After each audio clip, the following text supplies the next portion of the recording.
2019년 3월 17일 하나님께서 우리에게 주시는 말씀은 요한복음 7장 19절에서 30절입니다. 요한복음 7장 19절에서 30절 말씀을 봉독에 올리겠습니다. 모세가 너희에게 율법을 주지 아니하였느냐? 너희 중에 율법을 지키는 자가 없도다. 너희가 어찌하여 나를 죽이려 하느냐? 무리가 대답하되 당신은 귀신이 들렸도다. 누가 당신을 죽이려 하나이까? 예수께서 대답하여 이르시되 내가 한 가지 일을 행하매 너희가 다 이로 말미암아 이상히 여기는도다. 모세가 너희에게 할례를 행했으니 그러나 할례는 모세에게서 난 것이 아니요 조상들에게서 난 것이라. 그러므로 너희가 안식일에도 사람에게 할례를 행하느니라. 모세의 율법을 범하지 아니하려고 사람이 안식일에도 할례를 받는 일이 있거든. 내가 안식일에 사람의 전신을 건전하게 한 것으로 너희가 내게 노여워하느냐? 외모로 판단하지 말고 공의롭게 판단하라 하시니라. 예루살렘 사람 중에서 어떤 사람이 말하되 이는 그들이 죽이고자 하는 그 사람이 아니냐? 보라, 드러나게 말하되 그들이 아무 말도 아니하는도다. 당국자들은 이 사람을 참으로 그리스도인 줄 알았는가? 그러나 우리는 이 사람이 어디서 왔는지 아노라. 그리스도께서 오실 때에는 어디서 오시는지 아는 자가 없으리라 하는지라. 예수께서 성전에서 가르치시며 외쳐 이르시되 너희가 나를 알고 내가 어디서 온 것도 알거니와 내가 스스로 온 것이 아니니라. 나를 보내신 이는 참되시니 너희는 그를 알지 못하나 나는 아노니 이는 내가 그에게서 났고 그가 나를 보내셨음이라 하시니 그들이 예수를 잡고자 하나 손을 대는 자가 없으니 이는 그의 때가 아직 이르지 아니하였음이라라. 아멘. 먼저 제가 사과할 일이 하나 있습니다. 제가 혼자 집에서 설교를 이렇게 들으면서 자세가 잘못된 거 있는가, 내용이 잘못됐는가, 객관적으로 이제 성도들 입장에 100% 되는 건 아니겠지만 들어보거든요. 근데 가끔 제가 실수를 하더라고요. 2주 전에도 저는 전혀 의식이 없는데 왜 그런지 모르겠습니다만 리얼리즘을 제가 말하면서 그 사실주의를 사회주의로 말하더라고요. 제가 깜짝 놀랐습니다. 듣다가. 그런 말도 안 되는 실수를 했더라고요. 제가 2주 전에. 그 리얼리즘이 사회주의든 사실주의든 그게 큰 문제겠습니까만 혹시 또 방송으로나 설교 들은 분들이 또 오해하실까봐 바로 잡습니다. 제가 가끔 실수하거든 애교로 좀 봐주세요. 네. 인간이라 그렇습니다. 지난 3월 9일 사우디아라비아 제다 공항을 출발해서 사우디 항공을 타고 말레이시아 쿠알라룸푸르 공항으로 여행을 가던 한 부인이 있었습니다. 여행에 들뜬 마음에다가 자기 짐들 잃어버릴까봐 무척 신경을 썼던 것 같아요. 드디어 비행기에 탑승해서 이제 마음의 안정을 좀 찾았죠. 비행기가 이제 정시에 이륙을 했고 이 부인은 여행에 대한 기대감으로 아주 행복했습니다. 그러나 한순간 그 행복이 악몽으로 바뀌었습니다.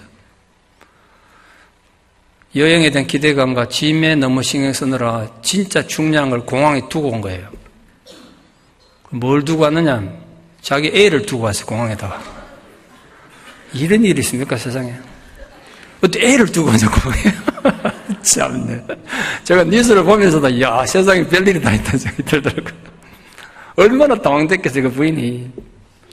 그 성문 붙잡고 막 얘기하겠죠. 내 애 두고 왔다 비행기 돌려가야 된다고. 비행기가 한번 회항하면 엄청 손실이 크거든요. 마음대로 또 돌아갈 수도 없고, 비행기 스케줄이 때문에 공항이 상황이 돼야 돌아간다고요.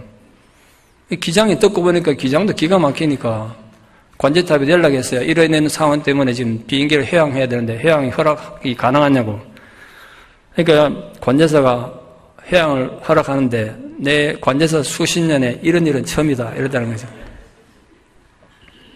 세상에 이런 일이, 이런 데나 나올 법한 일이 실제로 벌어진 거 보고 참 한편 우스우면서도 입장을 바꿔서 생각해 보니까 그 엄마가 얼마나 당황했을까 생각이 좀 안쓰러운 마음이 듭니다. 왜냐하면 저도 요즘 깜빡깜빡하니까 우리 중 누구나 그럴 수 있지 않을까 생각이 들어서 처음에는 좀 이상하게 생각하다가 그 부인의 아픔이 좀 느껴졌습니다. 살다 보면 우리 그렇게 엉뚱한 데 신경 쓰다가 정말 중량을 놓치고 사는 경우가 간혹 있죠. 특히 우리 신앙생활에서도 정말 사소한 일에 신경 쓰다가 진짜 중요한 거 놓치는 경우가 많습니다.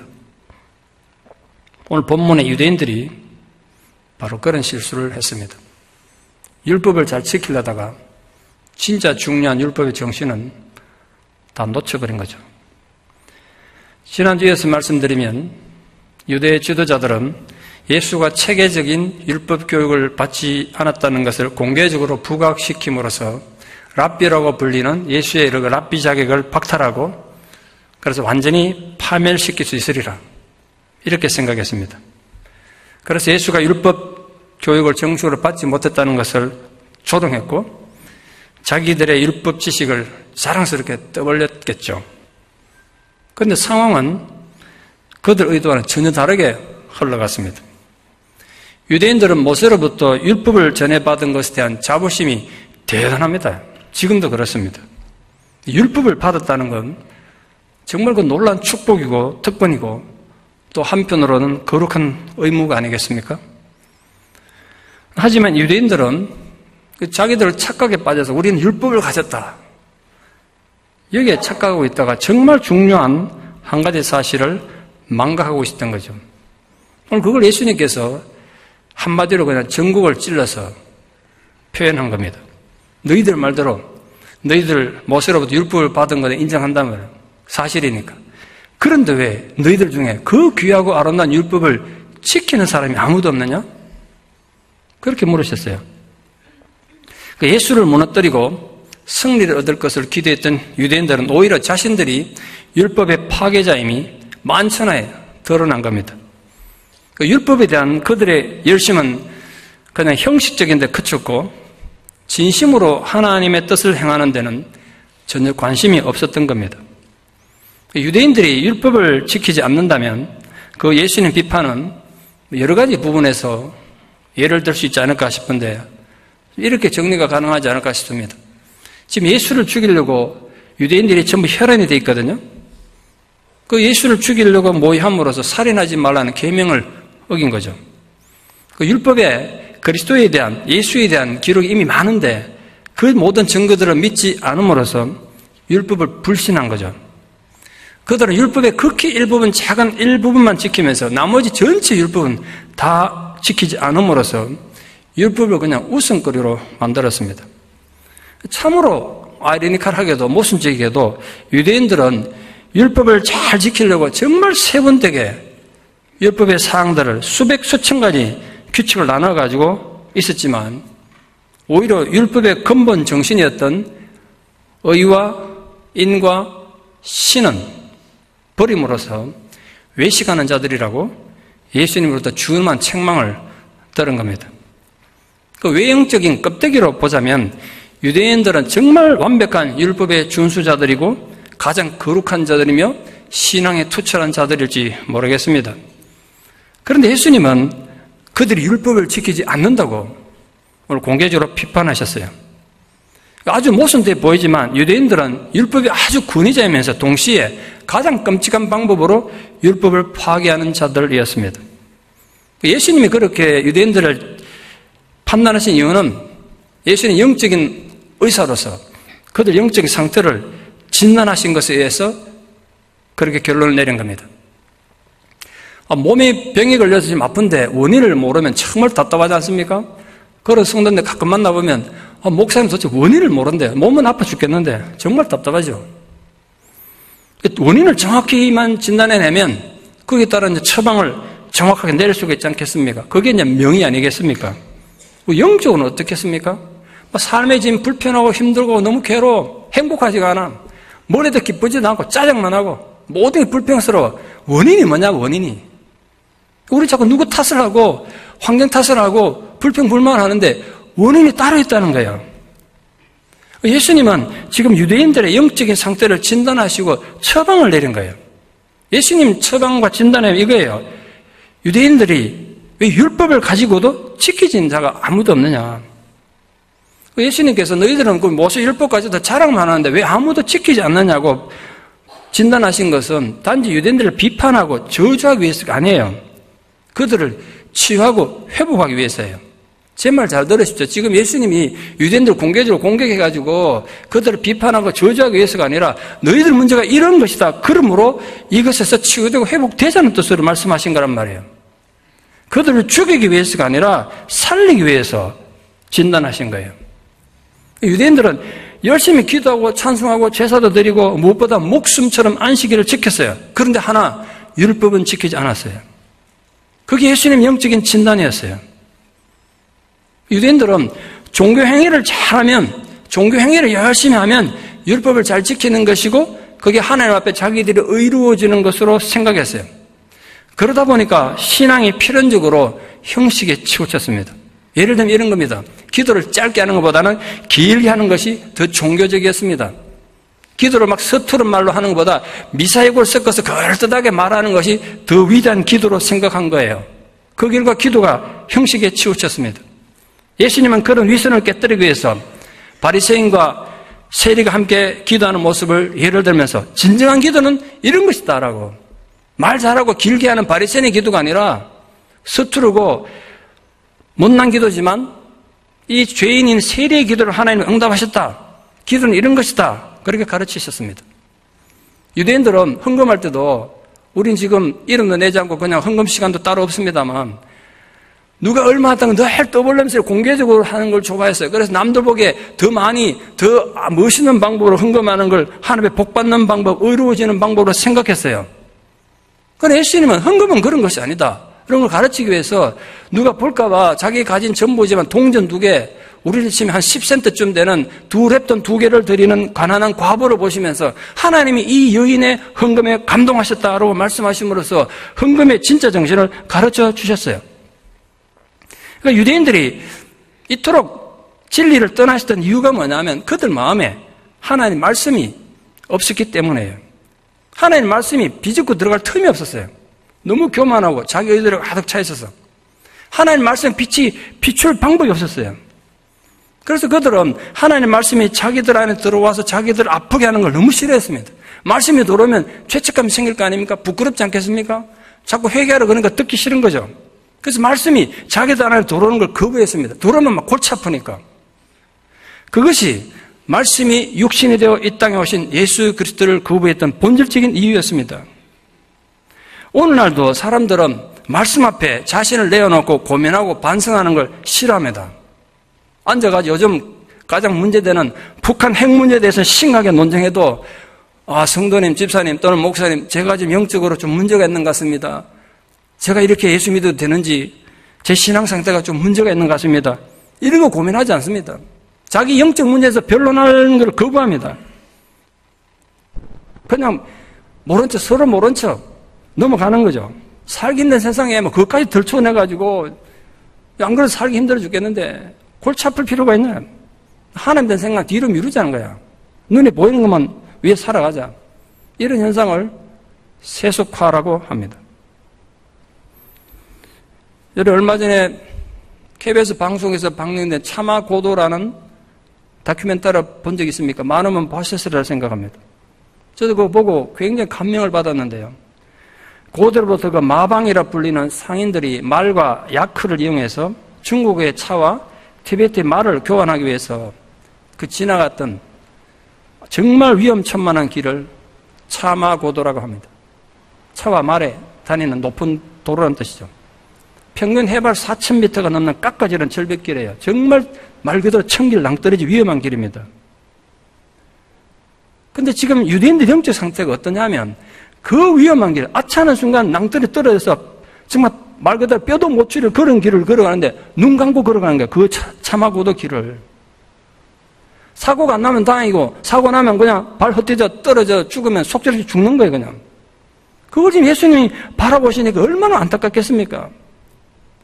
그래서 너희들 중에 율법을 지키는 자가 왜 없느냐고 물으신 거예요. 이 유대인을 저주하기 위한 말이 아니에요.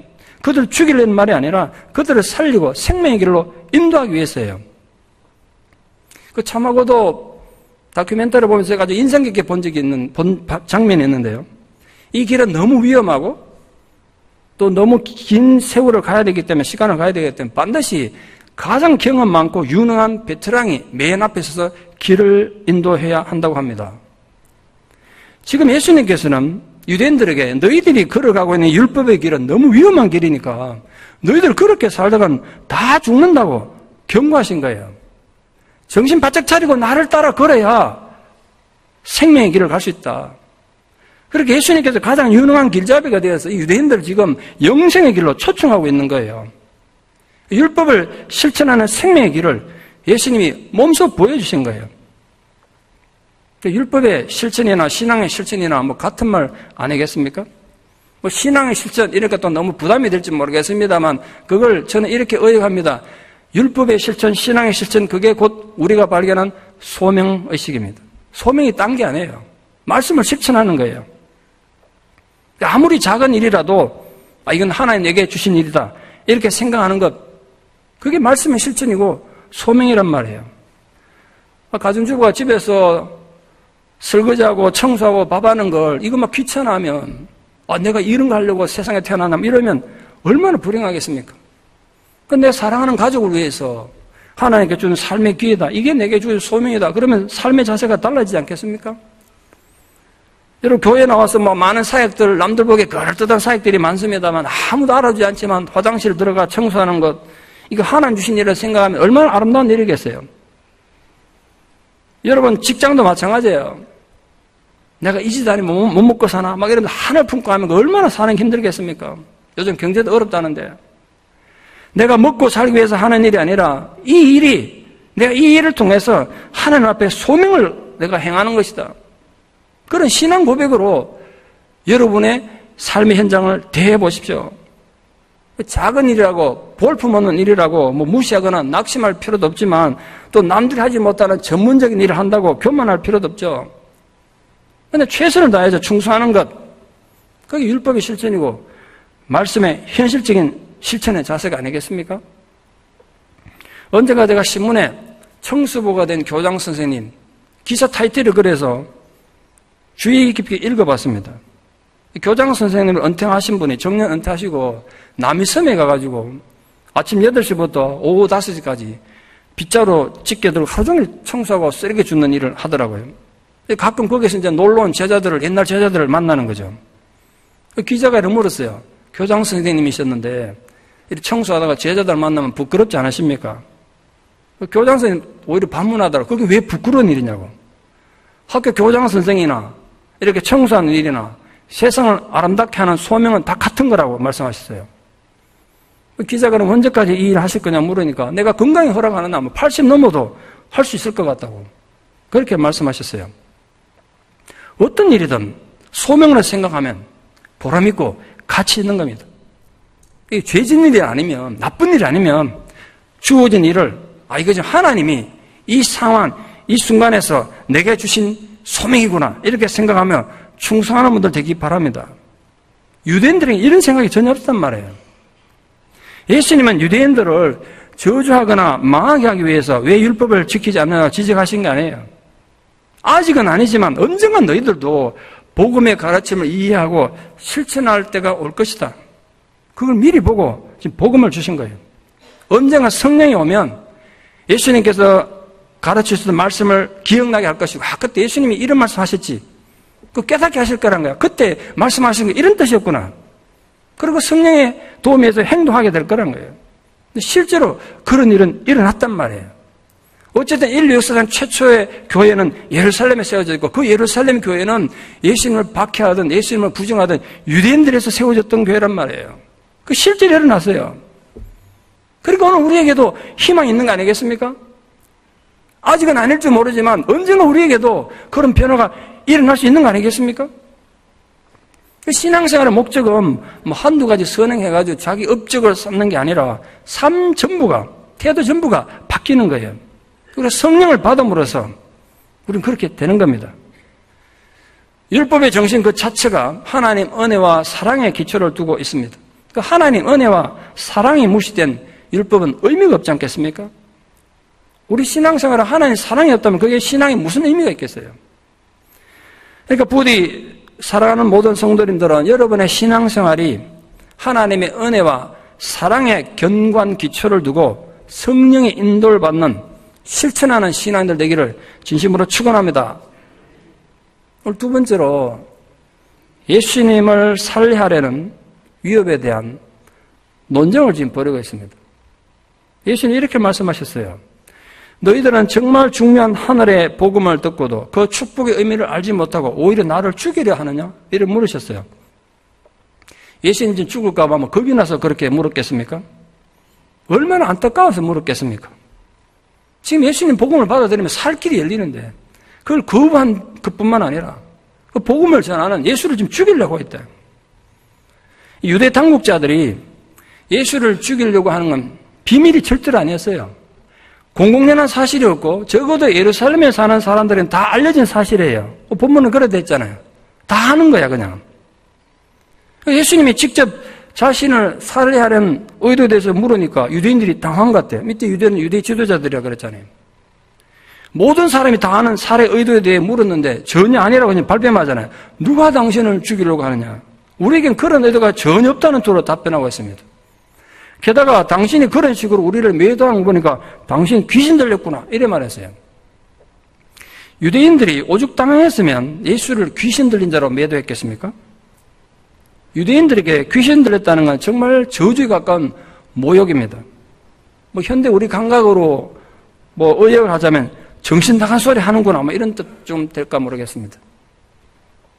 예수는 그들의 발뺌에 대해서 그 유대인들이 왜 자신을 죽이려고 하는지 그 분명한 이유를 지적하고 있습니다. 예수님에 대한 유대인들의 미움과 살해 위협은 어디서 시작됐냐면 바로 이 안식일 논쟁에서 시작됐습니다. 유대인들 눈에 보기에는 예수야말로 거룩한 안식일을 제 마음대로 파괴하는 아주 불경스러운 인물로 생각되었기 때문에 그렇습니다. 안식일을 엄격하게 지키는 건 유대인들에게 목숨보다 소중한 일이었습니다. 왜 유대인들이 안식일을 지키는데 목숨을 걸었을까요? 이유가 뭘까요? 분명한 이유가 있어요. 모든 신앙 행위 중에 무엇보다도 눈에 띄는 이게 정말 저 사람 신앙인으로 사는구나, 믿음대로 사는구나, 눈으로 판단할 수 있는 가장 객관적 종교 행위가 안식일이었기 때문에 그래요. 얼마나 철저하게 안식일을 지키느냐에 따라서 신앙의 수준과 거룩함의 수준이 결정된다고 믿었습니다. 안식일을 세심하게 지킴으로써 유대 공동체 전체가 그만큼 더 거룩하게 되고 하나님 앞에 공로와 업적을 쌓는다고 믿었어요. 그러니까 안식일을 잘 지키면 복을 받는다는 이 유대교의 오랜 세월 가르침 때문에 그렇습니다. 그래서 누군가가 안식일에 금지된 일을 하다가 발각하게 되면 그냥 가차없이 처벌하고 심지어는 사형에 처했어요. 실제로 성경에 보면 안식일에 땔감 주우러 나갔다가 돌에 맞아 죽은 기록이 있다고요. 문제는 그렇게 소중하게 안식일을 지켰지만 정작 안식일의 진짜 중요한 정신은 지켜지지 않았다는 데 있습니다. 그래서 예수님은 유대인들에게 안식일에 정말 소중한 그 한 가지 안식일의 정신을 가르치기 위해서 안식일에 유대인들이 반대하고 유대인들이 금지한 많은 일들을 그냥 거리낌없이 행하셨어요. 위선적인 형식이 아니라 정말 중요한 핵심은 인간의 마음의 치유와 회복이라는 걸 온몸으로 그렇게 보여주신 거죠. 그래서 예수님은 이 안식일 파괴자로, 예수님의 그 사역은 안식일 파괴 행위로 인식이 됐어요. 특히 오늘 본문에서 논쟁에 초점이 되는 안식일 위반 사건은 그 앞에 5장에 나오는 38년 된 병자를 안식일에 치유한 사건이에요. 안식일 날 병자를 치유한 것도 그 치유 행위니까 안식일 위반이고, 치유받은 병자가 이때까지 자기가 누워있던 자리를 들고 가는 그 노동이니까 그것도 안식일 위반인데, 그 모든 안식일 위반의 원흉은 예수라는 거예요. 거기서부터 예수를 죽이려는 시도가 시작됐다는 거예요. 그 안식일을 범한 건 예수를 처형할 수 있는 아주 좋은 꼬투리였죠. 왜냐하면 신앙의 객관적 기준인 안식의 규정을 예수가 어긴 것이 공개적으로 보여졌기 때문에 사람을 다 아는 거예요. 그 결과 예루살렘 사람들은 예수는 언제든지 체포돼서 죽임당할 것이라고 생각하고 있었습니다.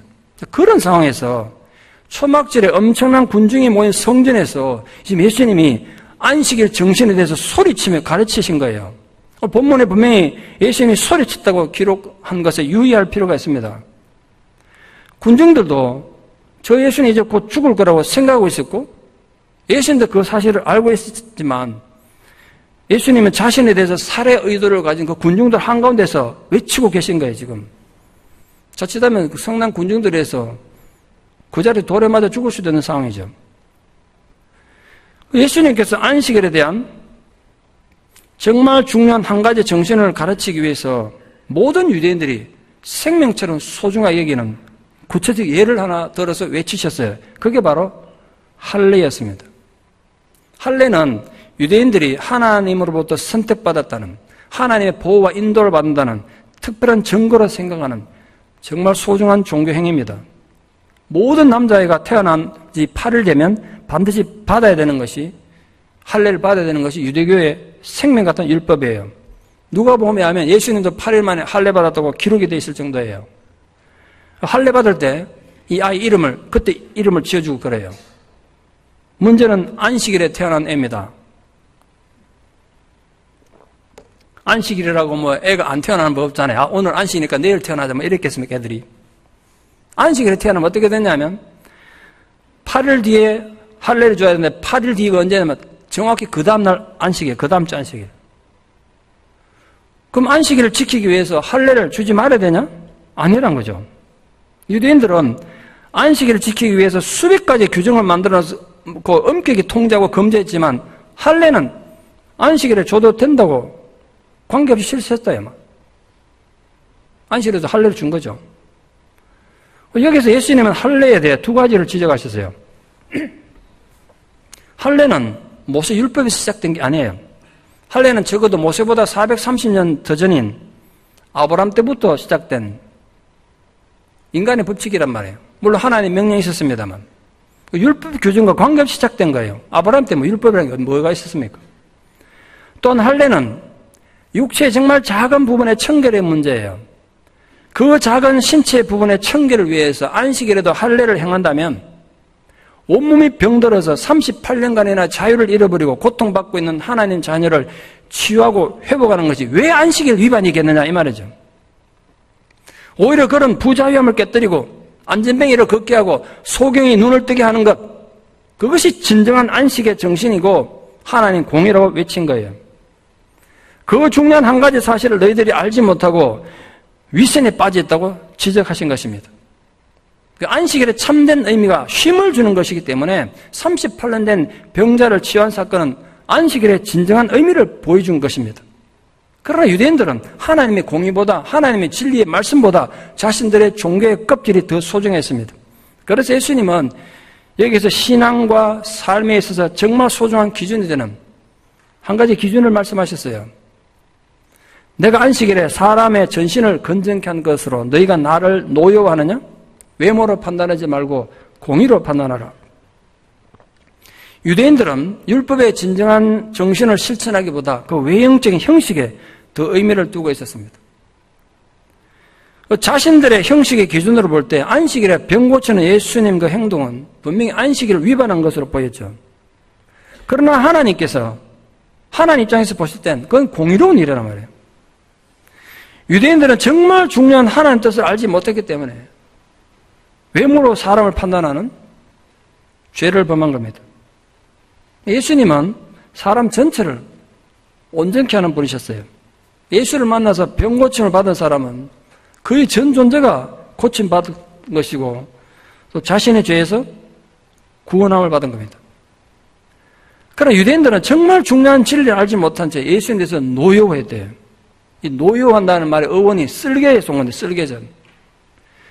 그만큼 이 분노가 컸다는 뜻이에요. 거의 미칠 듯이 분노한다는 뜻이에요. 유대인들이 예수님 보고 미친 듯이 화를 냈다는 겁니다. 흥분한 군중들에서 몰매 맞아 죽을 수도 있는 위험한 상황이죠. 그러나 예수님은 안식일에 사람을 치유함으로써 율법이 궁극적으로 의도하는 하나님의 사랑과 구원 계획을 성취하셨습니다. 안식일에 할례가 행해지는 마당에 하나님의 자비의 치유에 대해서 분노할 이유가 뭐냐 이거죠. 안식일에 행하는 육체 할례보다 온몸을 온전케 하는 것이 훨씬 중요한 일을 했는데 그 중요한 일을 했다고 내게 대해 그렇게 분노하는 게 정당하냐? 그렇게 물은 겁니다. 예수님은 율법의 실천에 대해서 정말 중요한 한 가지 신앙의 원리를 가르쳐 주신 거예요. 일본에서 가장 명문 사립대학 중에 하나인 게요 기즈쿠 대학이라고 있습니다. 동경에 있습니다. 그 게요 대학 교수인 야코시치 타이조 교수가 쓴 테크노 헤게모니라는 책이 있습니다. 뭐 간단히 요약하면 이런 겁니다. 줄거리가. 어느 역사에나 그 시대를 이끌어가는 국가가 있는데 그 국가는 기술을 주도하는 기술 주도권을 가진 나라라는 거예요. 그래서 기술이 테크놀로지하고 주도력은 헤게모니를 합쳐서 테크노 헤게모니인데 그런 나라가 세계를 주도하는 국가가 된다는 거예요. 많은 예를 들어놨는데 영국이 18세기에 산업혁명을 일으켜서 세계의 주도권을 가지게 된 것도 당시 영국은 다른 나라가 가지지 못했던 기술력을 선점하고 있었기 때문이라는 거죠. 영국 다음에 독일이 세계 강대국이 되는데 그것 또한 독일이 다른 나라는 없었던 화학공업과 기계공업이 발달한 첨단 기술을 갖고 있었기 때문이라는 겁니다. 20세기 오면 미국이 세계 최고의 국가가 되지 않습니까? 그것 또한 다른 나라가 갖지 못한 세계 최고의 과학기술을 쌓았기 때문이라는 거예요. 제가 뭐 이 얘기 하려는 게 아니고 이 책에서 말합니다. 그리고 영국이나 독일이나 미국 같은 이 선진국들이 기술의 헤게모니를 잡고 세계의 주도권을 가지게 된 이유를 뜻밖에서 찾아요. 그렇게 될 수 있던 이유 이렇게 찾고 있습니다. 종교개혁 이후에 모여진 기독교 신앙의 창조 정신과 그 개척 정신이 테크노 헤게모니의 이유란 거예요. 창조적인 사고방식, 개척 정신과 모험심, 합리성과 과학 정신을 가진 기독교 신자들이 영국 산업혁명 일으키는 불씨가 됐고 독일의 산업화와 미국 건국의 초석이 됐다는 겁니다. 여러분, 신앙인이 아닌 일본의 한 대학 교수가 세계 역사를 그렇게 해석했다는 점이 놀랍지 않습니까? 우리는 하나님을 신앙하는 사람들입니다. 세상 사람들도 역사를 그렇게 신앙적 관점에서 해석하는데 우리는 어떻게 해야 되겠습니까? 오늘 예수님 가르침이 우리 모두의 삶의 기준, 신앙의 기초가 되기를 바랍니다. 율법의 진정한 정신, 복음의 진정한 가치는 치유와 회복과 자유에 있는 것입니다. 그러므로 지금도 하나님 원하시는 것은 우리 마음의 자유와 평화와 기쁨이라고 해요. 모든 억압과 죄에 놓여있던 사실을 끊고 진정한 자유를 누리는 것이 율법의 정신이고 복음의 정신입니다. 우리에게는 그런 하나님의 언약이 주어진 복음의 약속을 가진 자들입니다. 여러분, 지금껏 살아오면서 묶여서 고통받는 저주의 사실이 있다면 그게 정말 풀려지는 진정한 안식이 있기를 진심으로 축원합니다. 지금 무엇이 여러분 마음을 묶고 있습니까? 절망하고 분노하게 합니까? 그것만 생각하면 잠들지 못하고 억울해합니까? 그것이 주님 안에서 풀려지기를 바랍니다. 그게 복음의 핵심이라고요. 이해할 수 없는 실패와 받아들이기 너무나 고통스러운 인생의 쓰라린 눈물 앞에서도 하나님의 위로와 새로운 언약을 굳게 붙잡기를 축원합니다. 하나님이 함께 하시면 아무리 약한 자들이라도 하나님의 비전과 소명을 이룰 수 있도록 하나님이 힘주신다는 것도 믿으시기 바랍니다. 진정으로 사랑하는 여러분 모두에게 예수님이 그토록 주기를 원하셨던 하늘의 안식과 평화의 위로가 여러분 마음 안에 구체적으로 이루어지기를 진심으로 축원합니다. 분명히 예수님은 자신을 죽이려는 업무가 공공연하게 진행되고 있음을 알았음에도 불구하고 하나님에 대한 신앙을 변절시키고 타락시킨 그들이 하나님께로 돌아올 것을 외치셨습니다. 초막절을 맞아서 엄청난 군중이 몰려든 그 성전에서 지금 대화하듯이 조용조용 말해갖고 어떻게 들리겠어요? 누가 시선을 끌겠습니까? 유대인들이 집단으로 예수님께 귀를 기울이게 하려면 정말 큰 소리로 외쳤을 거예요. 놀란 건 군중들입니다. 예수님이 소리소리 치르고 지금 그 복잡한 군중들 속에서 외치고 있으니까 군중들이 놀랐어요. 왜 놀랐느냐? 예수를 죽이려는 유대 당국자들의 계획이 온 예루살렘 퍼졌는데 왜 예수를 그냥 두지? 왜 저 예수를 체포하지 않느냐는 거예요. 이렇게 지금 사람 많은 이 초막절에 공개적으로 예수가 유대교 안식일 제도가 잘못됐다고 지금 큰 소리를 외치고 있는데 예수 죽이겠다고 벼르고 있던 바리새인들 제사장들 다 어디 갔냐 이거야. 왜 예수를 그냥 두냐 이거야. 그래서 이렇게 비꼬고 있어요. 아니 유대 당국자들도 그 제사장들이나 바리새인들도 드디어 예수를 메시아로 인정한 건가? 이 비웃는 거예요. 조롱하는 거죠. 그 말 의도는 지금 예수님 말씀하는 게 외치는 소리 듣기 싫은 거예요. 왜 저런 말 하도록 그냥 내버려 두는 거야. 빨리 잡아가 죽이지. 목숨보다 소중하게 지키고 있는 그 안식의 규정을 마음대로 지금 예수님이 변경하고 있으니까 화가 난 거죠. 왜 저런 건 그냥 두냐 이거야. 자기들 듣기 싫은 거예요. 물론 소수이긴 했지만 어쩌면 예수가 메시아일지도 모르겠다고 생각하는 사람도 있었던 것 같아요. 그러나 그들은 자기들 나름대로는 예수에 대해서 너무 잘 알았어요. 예수가 갈릴리 출신이고 목수였다는 거 너무 잘 알고 있었어요. 그들 상식에 하면 예수는 절대로 메시아가 될 수 없는 거예요. 왜냐하면 메시아는 이렇게 아는 식으로 오면 안 되고 어느 날 갑자기 딱 등장해서 메시아라는 걸 나타내야 되는 것. 그게 랍비나 유대교의 가르침이었기 때문에 그래요. 또 메시아는 다윗의 후손이기 때문에 베들레헴에서 태어나야 되는데 예수는 나사렛 출신이니까 더욱 아니란 거예요. 그들에게 예수의 출현이 뭐 갑작스러운 것도 아니고 비밀스러운 것도 아니었기 때문에 예수의 고향에 대해서 가족들에 대해서 너무 잘 알고 있었기 때문에 그런 거예요. 또한 예수님이 실제로 베들레헴에 태어났지만 그걸 몰랐던 거죠. 예수에 대해서 안다는 것선이었기 때문에 유대인들은 자기들 눈앞에 있는 참 메시아를 부정하는 어리석은 짓을 저지른 것입니다. 그들은 그 작은 결점을 발견해서 그것에 집착해서 아무리 명확한 진리를 선포해도 받아들이지 않았던 것입니다. 마지막 네 번째로 여기 또 한 가지 중요한 예수님 자기 선언이 선포되었습니다. 너희가 내 고향에 대해서 알고 내 가족에 대해서 알고 있지만 진정 너희들이 나에 대해서 모르는구나. 나에 대해서 모른다는 거야. 나를 표면적으로 알고 있지만 전혀 모르는구나. 왜냐하면 나는 스스로 오지 않았기 때문이다. 내가 그에게서 났고 그가 나를 보내셨지만 그런데 너희들은 그를 모른다. 이렇게 말씀하셨어요. 여기 그는 하나님이죠. 예수님이 유대인들이 하나님을 알지 못한다고 한 것은 선민이라고 자부심이 대단했던 유대인들에게 정말 쓰라린 모욕이 아닐 수 없었습니다. 자기들 눈에는 율법 파기자라고 보이는 예수는 하나님을 아는데 하나님 택함받은 선민이라는 자신들 보고는 하나님 모른다고 말하는 것보다 더 모욕적인 말이 어디 있겠습니까? 내가 그에게서 났다는 말은 태어났다는 뜻이 아니에요. 이 헬라 원문의 뜻은 예수님께서 하나님과 영원 전부터 함께 존재하던 상태에 있다가 이 세상에 오셨다는 뜻이에요. 예수님은 자신의 존재 근거를 하나님께 두고 있습니다. 유대 종교 지도자들은 예수님이 교육을 받지 못해서 어찌 그를 아느냐고 비웃고 무시했지만 인간의 전통에서 비롯된 랍비 학교하고는 비교조차 불가능한 천지를 창조하신 창조주 하나님이 예수님 사역의 근거였어요. 예수님의 자기 인식의 뿌리가 하나님이었듯이 오늘 저와 여러분 또한 우리 신앙의 뿌리, 삶의 근거가 하나님이시라는 사실을 분명히 인식하고 살기를 소망합니다. 비록 우리 삶에 고난과 슬픔이 있고 눈물 나는 아픔을 겪을지라도 우리 인생의 뿌리는 하나님이세요. 그러니까 절대로 희망을 잃지 말고 살아야 하는 거예요. 왜? 우리 삶의 뿌리가 하나님이니까.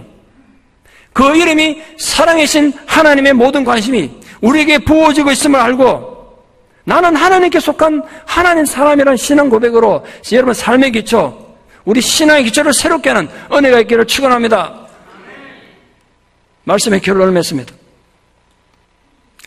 혹시 윌마 루돌프라는 미국의 유명한 육상선수 이름 들어본 적 있습니까? 1940년 6월 23일 미국 남부 테네시주의 세인트 베들레헴이라는 곳에서 무려 형제 자매가 22명이 되는 집안에 정말 무척 가난한 흑인 집안에 20번째로 태어났습니다. 그 집안에 애가 22명이나 됐어요. 태어날 때부터 몸이 좋지 않아서 여러 가지 병치를 하는데 어느 날 보니까 왼쪽 다리가 막 이렇게 휘기 시작했습니다. 그때 그 동네에서는 흑인을 받아주는 병원이 없어서 병원도 자주 못 갔죠. 갈 수도 없고 흑인을 받아주는 의사 찾아서 참 멀리 가서 병원 가서 아이를 보였더니 진단이 소아마비라는 거예요. 악성 소아마비라. 보통 소아마비는 한쪽 다리는 절면서 이렇게 걸을 수는 있잖아. 이 아이는 너무 심해서 평생 걷지 못할 거라고 그랬습니다. 당시 대부분 흑인 가정이 그랬지만 아직도 인종차별이 심했던 시절 아니겠습니까? 이 윌마 가정도 벗어날 수 없는 가난의 굴레를 안고 살았습니다. 아직 인종차별이 심각하던 윌마 고향에는 백인 전용의 병원만 있을 뿐이었습니다. 객관적 상황을 보면 윌마는 평생 소아마비 환자로 안전뱅이로 살아야 될 운명입니다. 그러나 어린 윌마에게도 또 그 어머니도 세상에 갖지 못했던 비장의 무기가 하나 있었습니다. 그게 바로 그들이 하나님께 속한 사람들이었기 때문에 남이 갖지 못한 신앙을 갖고 있었습니다. 윌마 어머니는 그래도 그 어린 딸을 포기하지 못해서 새벽 4시부터 남의 집 농장 가서 하인으로 노동자로 일하면서 그 어린 아이를 업고 80km나 떨어진 흑인을 받아주는 내슈빌에 있는 병원을 오가기 시작했습니다. 왕복 160km를 오가기도 하고 많은 버스 타기도 하고 고생하며 다녔습니다. 아마 그걸 본 이 흑인 의사가 그 먼 거리에서 애 업고 왔다 갔다 하는 엄마를 보고 막 감동했는지 이럴 게 아니라 내가 물리치료한 걸 가르쳐 줄 테니까 집에서 당신이 아이한테 해주라고 가르쳐 줬어요. 엄마가 좀 총명했는지 그걸 병원에 다 배워가지고 집에서 이제 직접 물리치료를 하기 시작했습니다. 오빠 언니도 이제 엄마한테 배워가지고 윌마 다리 마사지를 했어요. 온 가족이 정신을 쏟았더니 그 덕분에 8살 됐을 때 절대 일어서지 못한다 그랬는데 보조기구를 차고 일어설 수가 있게 됐습니다. 그리고 한 걸음 두 걸음 조금씩 걷게 됐습니다. 9살 되니까 보조기구 없이 절렁거리긴 했지만 약간씩 걸을 수 있게 됐습니다. 그래서 학교를 다니게 된 거죠. 그래도 몸이 불편하니까 친구들하고 못 노니까 오빠나 언니가 윌마를 위해 집에 임시로 그냥 농구 골대를 만들어주고 집에서 농구를 하게 했습니다. 근데 그거 하면서 몸이 이제 점점점 회복된 거죠. 윌마가 농구를 무척 좋아했대요. 고등학교 갈 때는 농구 선수로 고등학교 갈 정도가 됐습니다. 어느 한 게임에서는 윌마가 무려 혼자 49득점을 했다는데 테네시주의 신기록으로 남아있습니다. 그때 그 고등학교에 육상팀이 새로 만들어졌는데 육상부 코치가 이제 선수들이 필요할 거 아닙니까? 그때 윌마를 눈여겨본 거예요. 너 육상을 좀 해보라고 윌마를 영입했습니다. 열심히 육상 연습을 했죠. 그러다가 20살이던 1960년 로마 올림픽에 미국 육상 대표팀으로 출전하게 됐습니다. 윌마가 처음 100m 달리기에 출전했는데 그때까지는 한 번도 져본 적 없는 세계 기록을 가지고 있던 영국의 주타 하이만이 강력한 우승 후보였습니다. 윌마는 이름도 없는 그런 무명의 선수였습니다. 그러나 예상을 뒤엎고 윌마가 세계 신기록을 세우며 금메달을 땄습니다. 200m에서도 세계 신기록으로 금메달을 따고 400m 계주에서도 역시 세계 신기록으로 금메달을 땄습니다. 한번 들어보십시오. 의사가 의학적 판단에 하면 이 아이는 2번 다시 걸을 수 없을 것이라고 했던 소아마비 걸렸던 소녀가 올림픽에서 세계 신기록으로 금메달 3관왕이 됐습니다. 무엇이 이런 놀라운 인생의 반전을 가능하게 했을까요? 윌마와 그 엄마가 믿었던 하나님 언약 때문입니다. 예수 그리스도의 복음이 그들 삶의 견고한 반석이 됐기 때문입니다. 윌마는 이루 말할 수 없는 수많은 스포츠상을 수상했고 쟁쟁한 백인 선수도 들어가기 힘든 미국 명예의 전당에 이름이 올랐습니다. 이후 그녀 일대기를 가지고 영화도 만들어지고 미국 정부에서 그녀를 기념했던 우표까지 만들었습니다. 영웅 대접을 받았음에도 윌마가 정말 겸손하게 살았더라고요. 육상선수 은퇴한 뒤 학교 교사로 대학 육상팀 코치로 활동했습니다. 특히 윌마 루돌프 재단을 만들어서 가난한 아이들을 돕는 그런 사역을 계속 해왔습니다. 특히 제가 감동적으로 본 건 올림픽 3관왕에 대해서 영웅이 돼 돌아오니까 주지사가 나서 이제 환영 행사를 하겠다고 하니까 주지사한테 이렇게 말했어요. 그때까지만 해도 백인 앉는 자리 따로, 흑인 앉는 자리 따로, 그 파티를 해도 백인들, 흑인들 따로 하는데 자기는 백인과 흑인이 따로 앉는 자리에 그런 데는 가지 않겠다고. 어떤 환영식에도 가지 않겠다고. 그 윌마 때문에 최초로 미국에서 흑인, 백인이 함께 앉는 행사가 진행된 겁니다. 안타깝게도 54세에 뇌종양으로 세상을 떴습니다만 지금도 윌마 고향에서는 79번 국도를 윌마 루돌프 길이라는 이름으로 그녀를 추앙하고 있습니다. 이제는 천국의 육상선수가 되어 있겠죠. 이 모든 기적 같은 삶의 열매는 진리이신 하나님 향한 믿음이 있었기 때문에 가능한 것입니다. 예수 그리스도의 생명의 복음이 있었기 때문에 22명에 되는 아이가 있는 가난한 흑인 집안에서 평생 걷지 못할 것이라는 의사의 진단에도 불구하고 자신의 2다리로 걸었을 뿐 아니라 올림픽 3관왕의 멸명을 얻게 된 것입니다. 언제 어느 시대 어떤 상황에서도 정말 중요한 한 가지 신앙의 원리는 하나님은 사랑이시라는 것입니다. 하나님은 사랑이시라는 것. 예수님의 날카로운 비판과 정죄의 근본 정신은 저주나 심판이 아니라 치유와 회복과 위로였습니다. 여러분 지금 어떤 상황이 있습니까? 어떤 절망과 어떤 안타깝고 눈물 나는 상황이 있더라도 여러분의 모든 삶의 현장에도 바로 이 살아계시는 하나님의 사랑의 손길이 머무는 귀한 은혜가 있기를 진심으로 축원합니다. 기도드리겠습니다. 사랑의 아버지 하나님, 죄와 허물로 죽을 수밖에 없고 온갖 고통과 눈물 나는 세상에서 어떤 소망도 가질 수 없는 저희들을 사랑하셔서 하나님께 속한 자로 불러주신 은혜를 감사합니다. 오늘 이 시간 사랑의 하나님께서 우리 모두의 마음에 찾아오셔서 우리에게도 바로 그 주님의 위로와 치유와 회복이 이루어지는 은혜가 있게 하여 주시옵소서. 그리하여 우리를 둘러싸고 있는 모든 삶의 무게와 눈물과 고통에서 진정으로 천국의 소망으로 위로받게 하여 주시옵소서. 세상이 줄 수도 없고 이해할 수도 없는 주님의 평안을 지금 고통당하는 하나님 자녀들에게 허락하여 주시옵소서. 그로 통하여 다시 용기를 가지고 우리에게 주어진 소명을 다시 발견하고 끝까지 우리 걸어가야 될 길을 걸어가는 충성하는 주님의 제자들이 되게 하여 주시옵소서. 예수님 이름 받들어 기도드리옵나이다. 아멘.